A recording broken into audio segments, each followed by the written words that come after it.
sinar penglihatan dari kezaliman, dan tenaga badan dari kelemahan. Bersungguh-sungguhlah engkau dalam menuntut ilmu, jauhilah kemalasan dan kebosanan, karena jika tidak demikian, engkau akan berada dalam bahaya kesesatan. Potensi keberadaan ilmu pengetahuan dalam diri manusia ibarat benih dalam tanah. Dengan mempelajarinya, potensi tersebut akan menjadi nyata dan bermanfaat. Kerja seorang guru itu tidak ubah seperti kerja seorang petani, yang sentiasa membuang duri serta mencabut rumput yang tumbuh di celah-celah tanamannya. Lidah itu sangat kecil dan ringan, tetapi dapat membawa seseorang ke ketinggian terbesar, dan dapat menempatkan seseorang di kedalaman terendah. Arti ilmu yang sebenarnya ialah mengetahui sedalam-dalamnya apa itu arti taat dan ibadah. Menuntut ilmu adalah sebuah ketakwaan. Menyampaikannya adalah ibadah. Mengulang-ulangnya adalah zikir.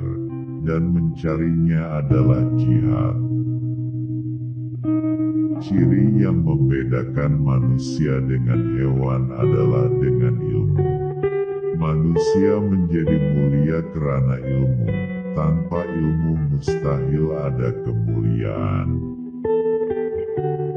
Pengetahuan tanpa tindakan adalah sia-sia, dan tindakan tanpa pengetahuan adalah kegilaan. Ilmu tanpa amal tidak ada gunanya, sementara amal tanpa ilmu adalah suatu kebodohan. Jika melihat orang yang jahat, jangan anggap kita lebih mulia dari mereka, karena mungkin satu hari nanti dia akan insaf dan bertaubat atas kesalahannya. Jiwa manusia itu seperti cermin yang memantulkan bayangannya.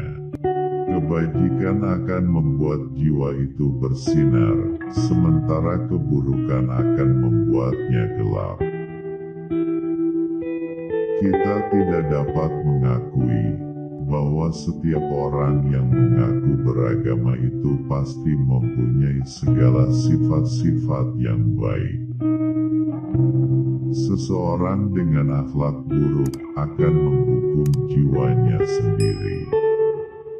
Ibu segala akhlak ialah tempat kebijaksanaan, keberanian, kesucian diri, dan keadilan.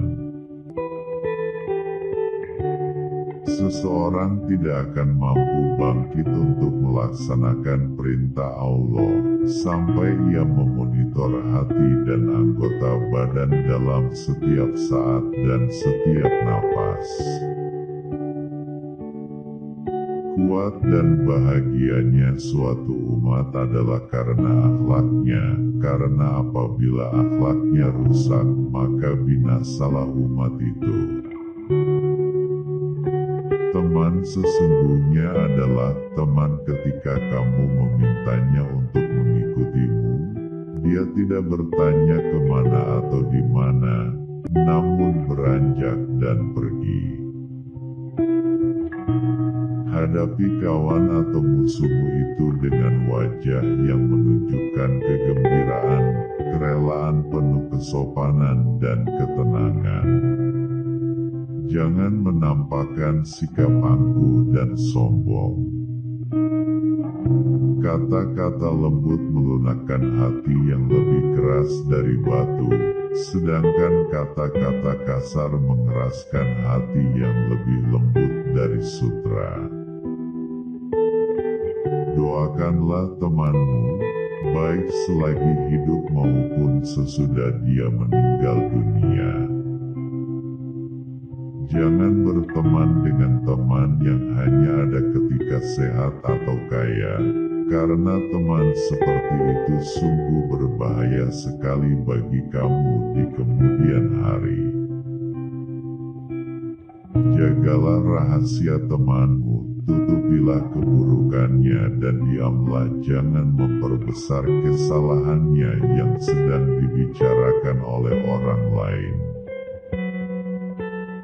Sampaikanlah berita gembira kepada temanmu tentang perbuatan-perbuatannya yang mendapat sambutan baik dari orang lain, dan perhatikanlah pembicaraannya dengan baik tanpa membantah. Cinta adalah suatu kecenderungan terhadap sesuatu yang memberikan manfaat. Apabila kecenderungan itu mendalam dan menguat, maka ia dinamakan rindu.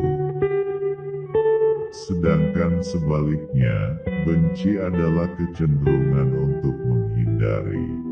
Apabila kecenderungan itu mendalam dan menguat, maka itu dinamakan dendam.